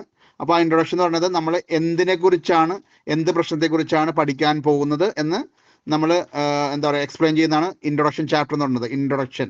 അപ്പോൾ അവിടെ നമ്മൾ എല്ലാം ഇൻട്രൊഡ്യൂസ് ചെയ്യും. എന്താണ് റിസർച്ചിൻ്റെ പ്രോബ്ലം, എന്താണ് റിസർച്ചിൻ്റെ പ്രോബ്ലത്തിന് നമ്മൾ എന്ത് ചെയ്യും, റിസർച്ച് ക്വസ്റ്റ്യൻ ആക്കി മാറ്റും. ആ ക്വസ്റ്റ്യൻ നമ്മൾ എന്ത് ചെയ്യും, ഒബ്ജക്റ്റീവ്സ് ആക്കി മാറ്റും. അപ്പോൾ ആ ടേംസ് ആണ്, കുറെ ടേംസ് ആണ്. അപ്പോൾ ഇൻട്രൊഡക്ഷൻ ചാപ്റ്റർ എന്ന് പറയുന്നത് റിസർച്ചിൻ്റെ ടോപ്പിക്ക് ഫിക്സ് ചെയ്യുന്നു, ആ ടോപ്പിക്കുമായി ബന്ധപ്പെട്ട ഒബ്ജക്റ്റീവ് സെറ്റ് ചെയ്യുന്നു, ആ ഒബ്ജക്റ്റീവ്സിൻ്റെ കാര്യങ്ങളൊക്കെ നമ്മൾ എക്സ്പ്ലെയിൻ ചെയ്യുന്നു. രണ്ടാമത്തെ ചാപ്റ്റർ എന്ന് പറയുന്നത് ലിറ്ററേച്ചർ റിവ്യൂ എന്ന് പറയും. ലിറ്ററേച്ചർ റിവ്യൂ എന്ന് പറഞ്ഞത് നമ്മൾ നേരത്തെ പറഞ്ഞ ഇൻട്രൊഡക്ഷൻ അല്ലെങ്കിൽ ഒബ്ജക്റ്റീവ്സ്, ആ ഒബ്ജക്റ്റീവ്സുമായി ബന്ധപ്പെട്ട് ഇതിനു മുമ്പ് എന്തൊക്കെ സ്റ്റഡീസ് നടന്നിട്ടുണ്ട്, ആ സ്റ്റഡീസിൽ എന്തൊക്കെയാണ് കണ്ടുപിടിച്ചിരിക്കുന്നത്, അല്ലെങ്കിൽ ആ സ്റ്റഡീസിൽ എന്തൊക്കെയാണ് പോരായ്മകളുള്ളത്, അങ്ങനെ നമ്മൾ റിസർച്ച് ചെയ്യുന്ന പ്രോബ്ലത്തിനെ ബന്ധപ്പെട്ട് ഇതിനു മുമ്പ് നടന്നിട്ടുള്ള കാര്യങ്ങളെക്കുറിച്ച് നമ്മൾ ഒരു മുൻ ആസ്വാദനം അല്ലെങ്കിൽ ഒരു റിവ്യൂ, ഒരു പിന്നിലേക്ക് തിരിഞ്ഞു നോക്കുന്നു. അതാണ് റിവ്യൂ എന്ന് പറഞ്ഞത്. അപ്പോൾ അങ്ങനെ നോക്കുമ്പോൾ നമ്മൾ കണ്ടെത്തിയ കാര്യങ്ങളാണ് നമ്മൾ എന്ത് ചെയ്യുന്നത്, രണ്ടാമത്തെ ചാപ്റ്ററിൽ ലിറ്ററേച്ചർ റിവ്യൂവിൽ വെക്കുന്നത്. ഇനി മൂന്നാമത്തെ ചാപ്റ്റർ എന്ന് പറയുന്നത് റിസർച്ച് മെത്തഡോളജി ആണ്. മെത്തഡോളജി എന്ന് പറഞ്ഞാൽ നമുക്കറിയാം, റിസർച്ച് എന്ന് പറയുന്നത് സയന്റിഫിക് ആണ്. അപ്പോൾ സയന്റിഫിക് ആയിട്ട് ഒരു കാര്യം ചെയ്യണമെങ്കിൽ നമുക്ക് എന്ത് ചെയ്യണം, എല്ലാ കാര്യങ്ങളും, നിങ്ങൾക്ക് ബാക്ക്ഗ്രൗണ്ടിൽ ചിലപ്പോൾ എൻ്റെ കൊച്ചിൻ്റെ സൗണ്ടൊക്കെ വരും കേട്ടോ, കാരണം വീടായതുകൊണ്ട് അവിടെ ഒരു സ്കൂളിൽ നിന്നിട്ട് എല്ലാവരും ഭയങ്കര ബഹളത്തിലാണ്. ഓക്കെ. അപ്പോൾ മൂന്നാമത്തെ ചാപ്റ്റർ റിസർച്ച് എന്നാൽ സയന്റിഫിക് ആണ്. അപ്പോൾ നമുക്ക് എന്ത് ചെയ്യണം, വെറുതെ നമുക്ക് എന്തായാലും ചെയ്യാൻ പറ്റത്തില്ല. ഇപ്പോൾ ഫോർ എക്സാമ്പിൾ നിങ്ങൾ ഇന്നത്തെ ക്ലാസ്സിൽ കേട്ടായിരുന്നു, എന്താണ് പോപ്പുലേഷൻ സാമ്പിൾ എന്നൊക്കെ കേട്ടായിരുന്നു. അപ്പോൾ ഒരു 1000 പേരെ കുറിച്ചുള്ള സ്റ്റഡി നടത്തണമെങ്കിൽ നമുക്ക് 1000 പേരുടെ ആവശ്യമില്ല, നമ്മളൊരു 100 സാമ്പിൾ എടുത്താൽ മതി. അല്ലെങ്കിൽ 1,00,000 പേരുടെ സ്റ്റഡി നടത്താൻ നമുക്ക് 1000 മതി. അപ്പോൾ സാമ്പിൾ അല്ല, പോപ്പുലേഷൻ, സാമ്പിൾ സൈസ്. അപ്പോൾ അതൊക്കെ ചെയ്യണതിന് ഒരു നിയമാവലി ഉണ്ട്. അതായത് റിസർച്ച് ചെയ്യുമ്പോൾ നമുക്ക് സയന്റിഫിക് ആണെങ്കിൽ കുറെ ചിട്ടവട്ടങ്ങൾ പാലിക്കണം. അപ്പോൾ എന്ത് ചിട്ടയാണ് നമ്മൾ പാലിക്കുന്നതിന് നമുക്ക് പറയുന്ന ചാപ്റ്ററാണ് റിസർച്ച് മെത്തഡോളജി. അതായത് നമ്മൾ ഈ പറയുന്ന റിസർച്ച് പ്രോബ്ലത്തിന് ഏതൊക്കെ മെത്തേഡാണ് ഉപയോഗിക്കുന്നത്, സാമ്പിള് നമ്മൾ എങ്ങനെ എടുത്തത്, അപ്പോൾ നമ്മൾ ക്വാണ്ടിറ്റേറ്റീവ് സ്റ്റഡി ആണോ ക്വാളിറ്റേറ്റീവ് സ്റ്റഡി ആണോ. അല്ലെ, ക്വാണ്ടിറ്റി എന്ന് പറയുന്നത് എന്താ, നമ്പറാണ്. ക്വാളിറ്റി എന്ന് പറഞ്ഞാൽ എന്താ, നമ്പർ കുറവായിരിക്കും പക്ഷെ അതിൽ ക്വാളിറ്റിക്ക് ഇമ്പോർട്ടൻറ്റ്. ക്വാണ്ടിറ്റി എന്താ, നമ്പറിന് ഇമ്പോർട്ടൻസ് കൊടുത്തുള്ള പരിപാടിയാണ്. അപ്പോൾ അങ്ങനെ നമ്മൾ ഓരോ ടേംസ് ഉണ്ട്. അപ്പോൾ എന്തൊക്കെ മെത്തേഡും എന്തൊക്കെ ടെക്നിക്സും ആണ് നമ്മൾ ഉപയോഗിക്കുന്നത്, ഏതൊക്കെ സയന്റിഫിക് ആയിട്ടുള്ള കാര്യങ്ങൾ ഉപയോഗിക്കുന്നത് എന്നുള്ളത് നമ്മൾ ഡിസൈഡ് ചെയ്യുന്ന ചാപ്റ്ററാണ് മെത്തഡോളജി ചാപ്റ്റർ എന്ന് പറയുന്നത്. ഇനി ഈ മെത്തേഡ് ഉപയോഗിച്ചിട്ട് നമ്മൾ എന്ത് ചെയ്യുന്നു, ഒരു ക്വസ്റ്റ്യർ ഉണ്ടാക്കുന്നു. ആ ക്വസ്റ്റ്യർ ഉപയോഗിച്ചിട്ട്, അല്ലെങ്കിൽ നമ്മൾ ക്വാണ്ടിറ്റേറ്റീവ് ആണെങ്കിൽ ക്വസ്റ്റ്യർ, ക്വാളിറ്റേറ്റീവ് ആണെങ്കിൽ നമ്മൾ എന്ത് ചെയ്യുന്നു, സർവേയോ അല്ലെങ്കിൽ നമ്മൾ എന്താ സെമി സ്ട്രക്ചർ ഇന്റർവ്യൂ അല്ലെങ്കിൽ സ്ട്രക്ചർ ഇന്റർവ്യൂ ഒക്കെ നമ്മൾ പ്ലാൻ ചെയ്യുന്നു. അപ്പോൾ അതിന് ടൂൾ എന്ന് പറയുന്നത്. അപ്പോൾ ടൂൾ ഉപയോഗിച്ച് നമ്മൾ നടത്തുന്ന സ്റ്റഡീനെ നമ്മൾ എന്ത് ചെയ്യുന്നു, ഇപ്പോൾ ഫോർ എക്സാമ്പിൾ ഒരു 100 ക്വസ്റ്റ്യർ ആണെന്ന് വിചാരിക്കുക. ആ ക്വസ്റ്റ്യർ കളക്ട് ചെയ്യുമ്പോൾ അതിനെ ഡാറ്റയാക്കി മാറ്റുന്നു. ആ ഡാറ്റ എന്ന് പറഞ്ഞാൽ എന്താ, നമ്മുടെ ആൻസറിനെ നമ്മൾ എന്താ പറയുക, കമ്പ്യൂട്ടിങ് അല്ലെങ്കിൽ സ്റ്റാറ്റിസ്റ്റിക്കൽ ടേമിലേക്ക് മാറ്റുന്നതിനാണ് ഡാറ്റ എന്ന് പറയുന്നത്. അപ്പോൾ അങ്ങനെ ഡാറ്റയാക്കി മാറ്റിയിട്ട് ആ ഡാറ്റയെ നമ്മൾ എന്ത് ചെയ്യുന്നത്, അനലൈസ് ചെയ്യുന്നത്. അപ്പോൾ ഇന്നത്തെ ക്ലാസ്സിൽ പഠിച്ചതാണ് ആ ഡാറ്റ ആൾക്കാർ പറഞ്ഞ ഉത്തരത്തിനെ നമ്മൾ എന്ത് ചെയ്യും, ഡാറ്റയാക്കി മാറ്റുന്നു. അതായത് ഡാറ്റ സ്റ്റാറ്റിസ്റ്റിക്കലായിട്ട് മാറ്റുന്നു. അപ്പോൾ ആ ഡാറ്റ നമ്മൾ എന്ത് ചെയ്യുന്നു, ടെസ്റ്റ് നടത്തുന്നു. അപ്പോൾ ടെസ്റ്റ് നടത്തുമ്പോൾ പുള്ളി പറഞ്ഞില്ല ഹൈപ്പോത്തസിസ്, അതായത് നമ്മൾ റിസർച്ച് നടത്തുമ്പോൾ നമ്മൾ റിവ്യൂ നടത്തുമ്പോൾ റിവ്യൂവിൻ്റെ അടിസ്ഥാനത്തിൽ നമ്മൾ എന്ത് ചെയ്യും, കുറേ അനുമാനങ്ങളിലെത്തും. ഇപ്പോൾ ഫോർ എക്സാമ്പിൾ പറയുകയാണെങ്കിൽ ഈ എന്താ പറയുക, സിംഗിൾ മദേഴ്സ് അല്ല സിംഗിൾ മദർ അല്ല സിംഗിൾ പാരൻസ് എന്ന് പറയുമ്പോൾ സിംഗിൾ പാരൻസിന്റെ പ്രോബ്ലത്തെ കുറിച്ച് നമ്മൾ പഠിക്കുമ്പോൾ നമ്മൾ റിവ്യൂസ് നടത്തുമ്പോൾ നമ്മൾ കുറേ കാര്യങ്ങൾ വായിക്കുന്നുണ്ടാവും. അപ്പോൾ നമ്മൾ വായിച്ചു കഴിയുമ്പോൾ, അതായത് റിവ്യൂ നടത്തുമ്പോൾ നമുക്ക് കുറേ കാര്യങ്ങൾ നമുക്ക് മനസ്സിലാവും. അപ്പോൾ നമ്മൾ അതിന് ഹൈപ്പോസ് ഉണ്ടാക്കിയിട്ട് നമ്മൾ എന്ത് ചെയ്യും, ഹൈപ്പോസ് എന്താ, അനുമാനങ്ങളാണ്, നമ്മുടെ അനുമാനങ്ങളാണ്. ആ അനുമാനങ്ങൾ നമ്മൾ എന്ത് ചെയ്യും, ഈ പറയുന്ന സ്റ്റാറ്റിസ്റ്റിക്സ് ഉപയോഗിച്ച് ടെസ്റ്റ് ചെയ്യുന്നു. അപ്പോൾ അങ്ങനെ ടെസ്റ്റ് ചെയ്യുന്നതിനാണ് നമ്മൾ ഇന്നത്തെ ക്ലാസ്സിൽ പഠിച്ചത് ഡാറ്റ അനാലിസിസ് ആൻഡ് ഇന്റർപ്രിട്ടേഷൻ. അപ്പോൾ നമ്മൾ ഡാറ്റനെ അനലൈസ് ചെയ്യുമ്പോൾ നമുക്ക് ടെസ്റ്റുകൾ ഉപയോഗിക്കാം. ഇങ്ങനെ അനലൈസ് ചെയ്ത സാധനത്തിന് നമുക്ക് കിട്ടുന്ന ഫൈൻഡിങ്സ് ആയി മാറ്റും. ഫൈൻഡിങ്സ് എന്താ, ഈ ഡാറ്റ അനലൈസ് ചെയ്തപ്പോൾ നമുക്ക് ഹൈപ്പോസ് ടെസ്റ്റ് ചെയ്തപ്പോൾ കിട്ടിയ ഉത്തരം എന്താണ്, അല്ലെങ്കിൽ ആളുകൾ പറഞ്ഞ ഉത്തരത്തിൽ നിന്ന് നമ്മൾ പൊതുവായിട്ടുള്ള ആളുകളുടെ ഉത്തരം എന്താണ്. അപ്പോൾ അതിനൊക്കെ നമ്മൾ മേജർ ഫൈൻഡിങ്സ് ആക്കുന്നു. അപ്പോൾ നമ്മൾ 5ാമത്തെ ചാപ്റ്ററിലേക്ക് വരുമ്പോഴത്തേക്ക് മേജർ ഫൈൻഡിങ്സ്. അപ്പോൾ നമ്മൾ സോഷ്യൽ വർക്കേഴ്സ് ആകുമ്പോൾ എന്ത് ചെയ്യുന്നു, ഈ ഫൈൻഡിങ്സിൽ നമുക്ക് എന്ത് ചെയ്യാം, സൊല്യൂഷൻ കണ്ടെത്തണം. അപ്പോൾ അതിന് നമ്മൾ സജഷൻസ് ആൻഡ് റെക്കമെൻഡേഷൻ. അപ്പോൾ അതാണ് നോർമലി ഒരു റിസർച്ചിൻ്റെ സ്ട്രക്ചർ. 1ാമത്തെ ചാപ്റ്റർ എന്ന് പറയുന്നത് ഇൻട്രൊഡക്ഷൻ, അതായത് നമ്മൾ ചെയ്യുന്ന റിസർച്ച് നമ്മൾ ഇൻട്രൊഡ്യൂസ് ചെയ്യുന്നു. 2ാമത്തത് നമ്മൾ ചെയ്യുന്ന ആ ഒരു റിസർച്ച് പ്രോബ്ലത്തിനെ കുറിച്ച് ഇതിനു മുമ്പ് നടത്തിയിട്ടുള്ള സ്റ്റഡീസ്, കണ്ടുപിടുത്തങ്ങളൊക്കെ നമ്മൾ വിശകലനം ചെയ്യുന്നു. അങ്ങനെ വിശകലനം ചെയ്യുമ്പോൾ നമുക്ക് മനസ്സിലാവും ഇതിനു മുമ്പ് എന്തൊക്കെ കണ്ടുപിടിച്ചിട്ടുണ്ട്, ഇനി എന്തൊക്കെ പോരായ്മയുണ്ട്. ആ പോരായ്മകളിലേക്കാണ് നമ്മൾ എന്ത് ചെയ്യുന്നത്, 3ാമത്തെ ചാപ്റ്ററായുള്ള റിസർച്ച് മെത്തഡോളജി വെക്കുന്നത്. ചിലപ്പോൾ ഇപ്പോൾ ഞാൻ നേരത്തെ പറഞ്ഞു സിംഗിൾ പാരന്റ്, അതായത് സിംഗിൾ മദേഴ്സ് എന്ന് പറഞ്ഞാൽ, അപ്പോൾ സിംഗിൾ മദർ പാരന്റ്, അപ്പോൾ അവരുടെ പ്രശ്നങ്ങൾ എന്ന് പറയുമ്പോൾ നമുക്കറിയാം ചിലപ്പോൾ ക്വാണ്ടിറ്റേറ്റീവ് സ്റ്റഡി നടത്തിയിട്ടുണ്ടാവും, അതായത് 1000 പേര് സ്റ്റഡി നടത്തിയിട്ടുണ്ടാവും. അപ്പോൾ അത് 1000 പേരുടെ ഒപ്പീനിയൻ ആണ്, പക്ഷേ ഈ ഓരോരുത്തരുടെയും എക്സ്പീരിയൻസ് ഡിഫറെൻ്റ് ആണ്. അപ്പോൾ ഓരോരുത്തരുടെയും എക്സ്പീരിയൻസ് കുറച്ചും കൂടി ആഴത്തിൽ പഠിക്കണമെങ്കിൽ നമുക്ക് എന്ത് ചെയ്യാം, ക്വാളിറ്റേറ്റീവ് സ്റ്റഡി നടത്താം. അപ്പോൾ നമ്മൾ പറയാണ്, റിവ്യൂ നടത്തുമ്പോൾ പറയാണ് നമ്മൾ ഓൾറെഡി ക്വാണ്ടിറ്റേറ്റീവ് സ്റ്റഡി കുറേ നടത്തുന്നുണ്ട്, ക്വാളിറ്റേറ്റീവ് സ്റ്റഡി ആവശ്യമുണ്ട്. അല്ലെങ്കിൽ എന്താ പറയുക, പ്രത്യേക സ്ഥലത്തുള്ള ആൾക്കാർ, അതായത് ഫോർ എക്സാമ്പിൾ റൂറൽ ഏരിയയിലുള്ള ആൾക്കാരുടെ സ്റ്റഡീസ് നടത്തിയിട്ടുണ്ട്, പക്ഷേ പട്ടണത്തിലുള്ള ആൾക്കാർ നടത്തിയിട്ടില്ല. അല്ലെങ്കിൽ ട്രൈബൽ പീപ്പിളിനെ നടത്തിയിട്ടില്ല.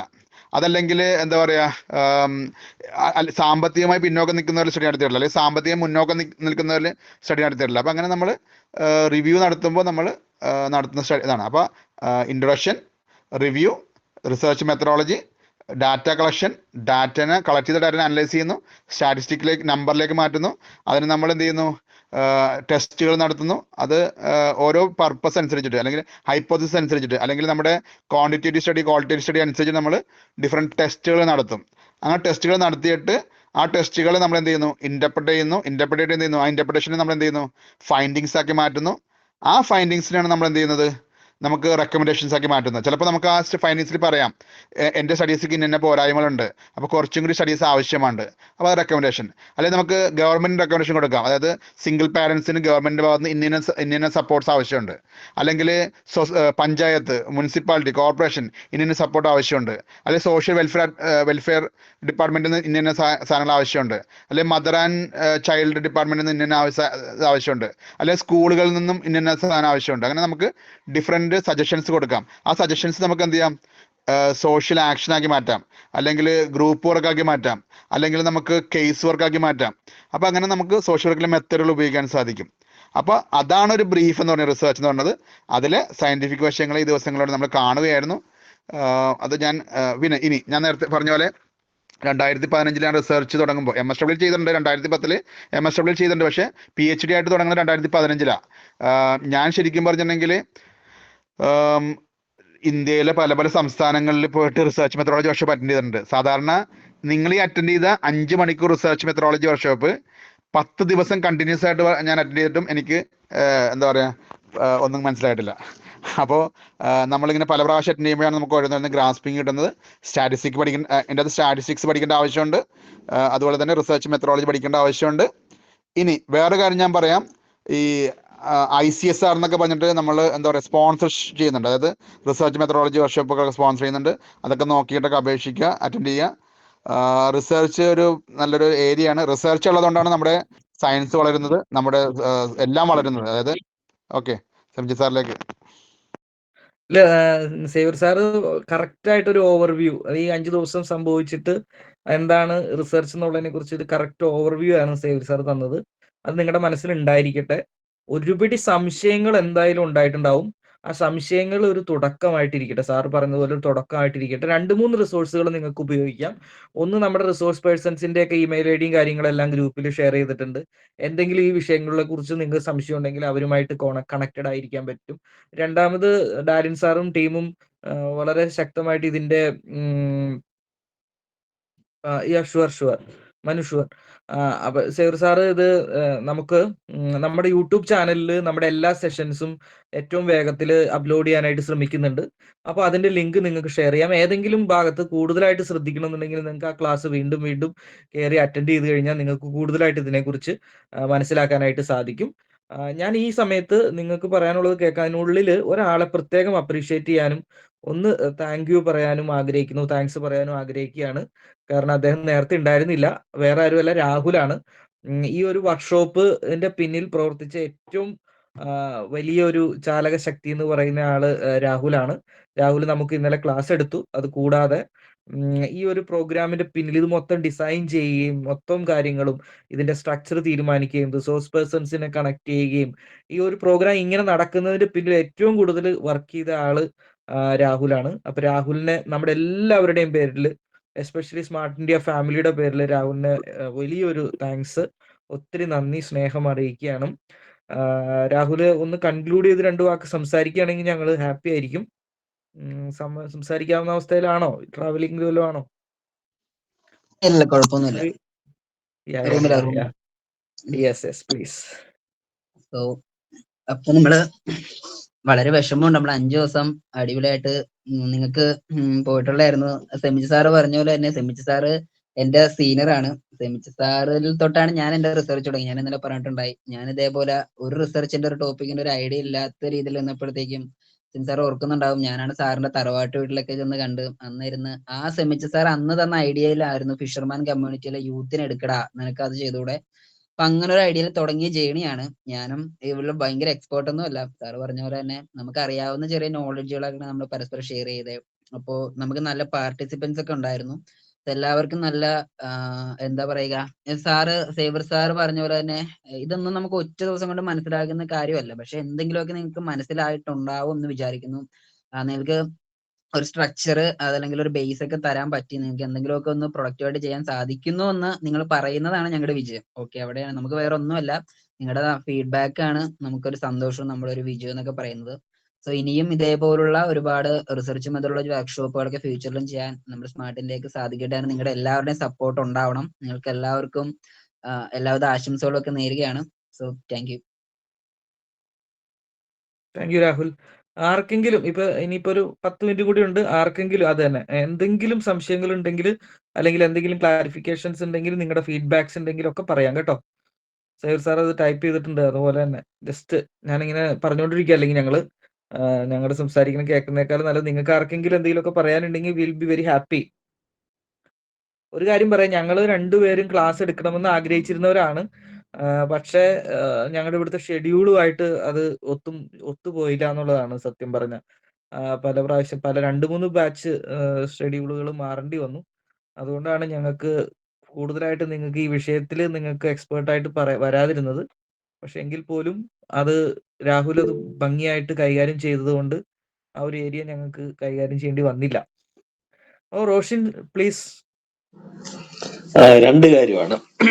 ഒന്ന്, ആദ്യമായിട്ട് ഈ സ്മാർട്ട് ഇന്ത്യ ഫൗണ്ടേഷനോടുള്ള നന്ദി അറിയിക്കുന്നു. ഞാനിതിനെ കുറിച്ച് അറിയുന്നതും എന്നെ കണക്ട് ചെയ്തതും എൻ്റെ പ്രിയ സുഹൃത്ത് രാഹുലാണ്. ഞങ്ങളൊരു 6 മാസം മുമ്പ് ഒരു 2 മാസം മുമ്പ് പരിചയപ്പെട്ടവരാണ്. അദ്ദേഹമാണ് എനിക്ക് ഇങ്ങനെ കണക്ട് ചെയ്ത് തന്നെ. നമ്മുടെ തിരക്കുകൾക്കിടയിലാണ് ഇതിനെ ഇത്രയും ദിവസം അറ്റൻഡ് ചെയ്ത്. എങ്കിലും നമുക്ക് 16 വർഷത്തിന് ശേഷം വീണ്ടും ഇതെല്ലാം ഒന്നുകൂടെ അയവിറക്കാൻ സാധിച്ചു. അതിന്റെ കൂടെ ഞാനിപ്പം ഞാൻ MBA ചെയ്തുകൊണ്ടിരിക്കുന്നത്. അതുകൊണ്ട് സ്റ്റാറ്റിക്സ് ഭയങ്കര പാടുള്ള സംഭവമാണ്. അപ്പൊ അത് ഇന്നത് വീണ്ടും ഒന്നുകൂടെ കേൾക്കുവാൻ സഹായിച്ചു. പിന്നെ എല്ലാ സെഷൻസും നല്ലതായിരുന്നു. ഞാൻ എൻ്റെ ഒരു 18 വർഷത്തിന്റെ ജേണിയാണ് MSWന് ശേഷം. അപ്പം വീണ്ടും ഒരു PhD ചെയ്യണമെന്നൊരു ആഗ്രഹത്തിൽ ഇങ്ങനെ കണക്ട് ചെയ്ത് വന്നപ്പോഴാണ് ഇങ്ങനെയുള്ള കണക്ഷൻസ് എല്ലാം കിട്ടിയത്. അപ്പം ഇതിനൊക്കെ എങ്ങനെ ഇറങ്ങണം എന്നൊക്കെ കുറെ നാളുകൊണ്ട് ഇങ്ങനെ ആലോചിച്ചിരുന്ന ഒരു ധൈര്യം ഇന്ന് ഇപ്പൊ നിങ്ങളുടെ ഈ 4 ദിവസത്തെ ട്രെയിനിങ് പോകാൻ കിട്ടിയിട്ടുണ്ട്. അതിന് പ്രത്യേകം നന്ദി അറിയിക്കുന്നു. ഇതുപോലുള്ള സെമിനാറുകൾ സേവ്യർ സാർ പറഞ്ഞിട്ടുണ്ട്. നമ്മൾ നേരത്തെ 10 വർഷം 15 വർഷം മുമ്പ് നമ്മൾ ട്രാവൽ ചെയ്ത് പോകേണ്ട സാഹചര്യം. അന്ന് ഇത്രയും നെറ്റ്വർക്ക് ഉള്ള സമയമല്ലല്ലോ. നമ്മൾ പലയിടത്തും പോയിരുന്ന് കേൾക്കുകയും പലരുടെ അടുത്ത് നിന്ന് ഐഡിയാസ് എടുക്കുകയും ചെയ്തൊരു സാഹചര്യം. ഇന്നിപ്പോ ഇത്രയും റിസോഴ്സ് വളർന്ന കാലഘട്ടത്തിൽ ഇങ്ങനെയുള്ള സംരംഭങ്ങൾ, ഇതുപോലുള്ള ട്രെയിനിങ്സ് ഇനിയും കണ്ടിന്യൂസ് ചെയ്യണം. ഇതിപ്പോ ഒരു വട്ടം ഇതിന്റെ ഒരു ഫോളോ അപ്പ് ആയിട്ട് ഇതിപ്പോ നമ്മൾ 50 പേര് അറ്റൻഡ് ചെയ്തെങ്കിൽ അതിനകത്ത് 15 പേർക്കായിരിക്കാം അതിന്റെ എഫക്റ്റീവ് ആയിട്ട് കിട്ടുന്നത്. അപ്പൊ ആ 15 പേരായിരിക്കും ഫോളോ അപ്പിൽ വരുന്നത്. ആ ഫോളോ അപ്പ് ഈ അറ്റൻഡ് ചെയ്തവർക്കെല്ലാം ഒരു ഫോളോ അപ്പ് പോലെ നിങ്ങളൊന്ന് ബാക്കപ്പ് ചെയ്ത് കഴിഞ്ഞാൽ അവർക്ക് നെക്സ്റ്റ് ലെവലിൽ സ്റ്റാറ്റിക്സ് ഡീറ്റെയിൽ ആയിട്ട് അനോവ ടെസ്റ്റും കാര്യങ്ങളും ഒക്കെ നമുക്ക് വേണേൽ ചെയ്ത് ഒരു എക്സ്പീരിയൻസും അവർക്കൊരു ഞങ്ങളെപ്പോലുള്ളവർക്കൊരു ധൈര്യം കിട്ടുന്ന ഇടപാടാവും. അത് കണ്ടിന്യൂസ് ചെയ്യുന്നത് വളരെ നല്ലതായിരിക്കും. ഫോളോ അപ്പ് മാസത്തിൽ 3 മാസം ഇരിക്കാൻ ഒരു ഫോളോ അപ്പ് ട്രെയിനിങ്സ് നടത്തിയാൽ അറ്റൻഡ് ചെയ്ത 50 പേരെ പ്രതീക്ഷിക്കേണ്ട. അതിനകത്ത് ഒരു 10 പേരാണെങ്കിലും ആ 10 പേർക്ക് വളരെ പ്രയോജനം ചെയ്യുന്നതായിരിക്കും. അത് അങ്ങനെ ചെയ്യണമെന്ന് ഞാൻ അറിയിക്കുകയാണ്. രണ്ടാമത്തെ കാര്യം, എന്റെ അറിവ് ശരിയാണെങ്കിൽ നിങ്ങൾ രണ്ടുപേരും ഇന്നാണ് കാണുന്നത്. നിങ്ങൾ രണ്ടുപേരും UK യിലാണെന്ന് വിശ്വസിക്കുന്നു. നിങ്ങളുടെ രണ്ടുപേരുടെയും ഇനി അടുത്തൊരു സെമിനാറിനുള്ള ഒരു ഹെഡിങ് കൂടെ ഞാൻ പറഞ്ഞുതരാം. UK യിലേക്കുള്ള MSW കഴിഞ്ഞവർക്ക് അവിടെ എങ്ങനെ എത്താം, അല്ലെങ്കിൽ എന്താണ് അവർക്കുള്ള ഫീൽഡിൽ നല്ല ജേണി എങ്ങനെയാണ്, വാട്ട് എവർ ഇറ്റ് ഈസ്. നിങ്ങൾ ചിരിക്കുമ്പോൾ എനിക്ക് മനസ്സിലാവും അതിനകത്ത് പ്രശ്നം. എനിക്ക് വരണ്ട, ഞാൻ എന്റെ കാര്യമല്ല പറയുന്നത്. ഞാൻ ഇന്ത്യയിൽ തന്നെ തീരുമാനിച്ചാണ്. ഞാൻ നോർത്ത് ഇന്ത്യയിലാണ് വർഷങ്ങളായിട്ട് വർക്ക് ചെയ്യുന്നത്. ട്രൈബൽസിനിടയിലും മറ്റ് പ്രോജക്ട്സിലുമാണ്. ഹെൽത്ത് കെയറിലാണ് വർക്ക് ചെയ്യുന്നത്. അപ്പൊ എന്നെ പോലുള്ളവർക്ക് വരേണ്ട ആഗ്രഹം താല്പര്യമില്ല. വരാൻ താല്പര്യമുള്ളവർക്ക് എങ്ങനെ എത്താം, അതുപോലെ പഠിക്കാൻ വരുന്നവർക്ക് നല്ല കോളേജസ് എങ്ങനെയാണ്. ഇപ്പൊ ഒത്തിരി പേർക്ക് അബദ്ധം പറ്റുന്ന ഒരു പരിപാടിയാണ്. അപ്പൊ നല്ല കോളേജസ് അത് ഇന്ത്യയിൽ ചെയ്തിട്ട് വരണോ, അങ്ങനെയൊക്കെ ഉള്ളൊരു പണ്ട് ഞാനൊരു ട്രെയിനിങ് ഇതുപോലെ ഒരു വെബിനാർ അറ്റൻഡ് ചെയ്ത്. അപ്പൊ അതിനകത്ത് അവർ പറയുന്നുണ്ട് എങ്ങനെയാണ് പ്രൊഫഷണൽ സോഷ്യൽ വർക്കേഴ്സിന് ചാൻസസ് ഉണ്ടോ. അപ്പം പോകുന്നവരാരും പറയാറില്ല. അപ്പൊ നിങ്ങളെപ്പോലുള്ളവര് അങ്ങനെ ഒരു സെഷൻസ് കൂടി വരുന്ന ദിവസങ്ങളിൽ ചെയ്താൽ അത് സ്മാർട്ട് ഇന്ത്യ ഫൗണ്ടേഷന്റെ റീച്ചോട് കൂടുകയും ചെയ്യും. നിങ്ങളുടെ ഒരു പ്രോജക്റ്റ് ആയിട്ട് അത് കൊണ്ടുപോവുകയും ചെയ്യാം. മറ്റുള്ളവരിലേക്ക് ഇത് എത്തിക്കാൻ സാധിക്കുന്ന ഒരു കാര്യമായി തീരും. അപ്പം സിമിച്ചൻ സാറിനെ ഇന്നലെ രാഹുലിൽ നിന്ന് കേൾക്കാൻ ഇട വന്നു. സാറിനെ പരിചയപ്പെട്ട സന്തോഷം, സേവ്യർ സാറ്. അപ്പം നിങ്ങളോട് ഇനിയും ഇത് ഫോളോ അപ്പ് ആയിട്ടുള്ള ക്ലാസ്സുകൾ നടക്കുമെന്ന് ഞാൻ പൂർണ്ണ വിശ്വസിക്കുന്നു. പ്രത്യേക രാഹുൽ ഭയങ്കര വൈബ്രന്റ് ആണ്, നല്ലൊരു യങ് ചാപ്പാണ്. അദ്ദേഹം കാര്യങ്ങൾ വളരെ നീറ്റായിട്ട് ചെയ്തു. ഞങ്ങൾ വളരെ റീസെന്റ് ആയിട്ട് പരിചയപ്പെട്ടവരാണ്. അദ്ദേഹത്തിന്റെ വൈബ് എന്നെക്കാൾ ഒത്തിരി ഇളയതാണെങ്കിലും അദ്ദേഹം ഞാനുമായിട്ട് നല്ലൊരു അടുപ്പം ഉണ്ടായി. ആ അടുപ്പം എന്നെ ഒത്തിരി സഹായിച്ചിട്ടുണ്ട്. അങ്ങനെയൊക്കെ ഒത്തിരി പേര് ഇങ്ങനെയുള്ള പ്ലാറ്റ്ഫോമുകൾ വളർന്നു വരട്ടെ എന്ന് ആശംസിക്കുന്നു. ഫൗണ്ടേഷനും പ്രത്യേകം നന്ദി അറിയിക്കുന്നു. നിങ്ങൾക്കും നിങ്ങളുടെ ഈ പ്രവർത്തനങ്ങളും വളരെ വിജയകരമായി നടക്കട്ടെ എന്നും ആത്മാർത്ഥമായി പ്രാർത്ഥിക്കുകയും ആശംസിക്കുകയും ചെയ്യുന്നു. എല്ലാവിധ വിജയാശംസകളും. Thank U.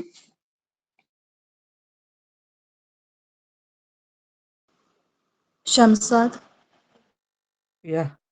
Thank you Roshin. All the best for your research കേട്ടോ.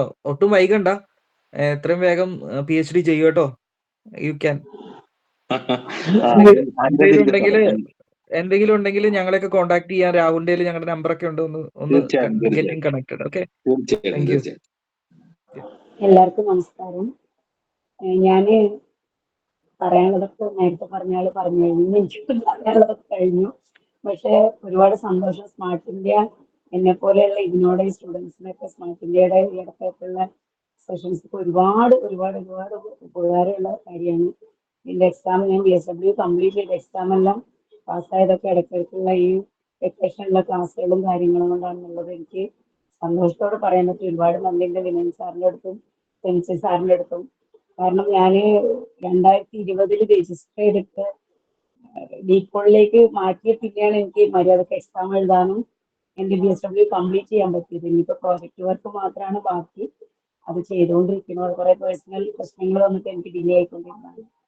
ബാക്കി എക്സാം കംപ്ലീറ്റ് ചെയ്തു. അതിന് സാധിച്ചത് സത്യത്തിൽ 2 സാർമാരെ പരിചയപ്പെട്ട പിന്നെയാണെന്നുള്ളത് എനിക്ക് വളരെ സന്തോഷത്തോടെ പറയാൻ പറ്റും. പിന്നെ സ്മാർട്ട് ഇന്ത്യയുടെ പ്രവർത്തനങ്ങൾ ഒരുപാട് ഒരുപാട് നല്ല പ്രവർത്തനങ്ങളാണ്. കാരണം എന്നെപ്പോലെയുള്ള സ്റ്റുഡൻസിന് ഒരുപാട് ഉപകാരം.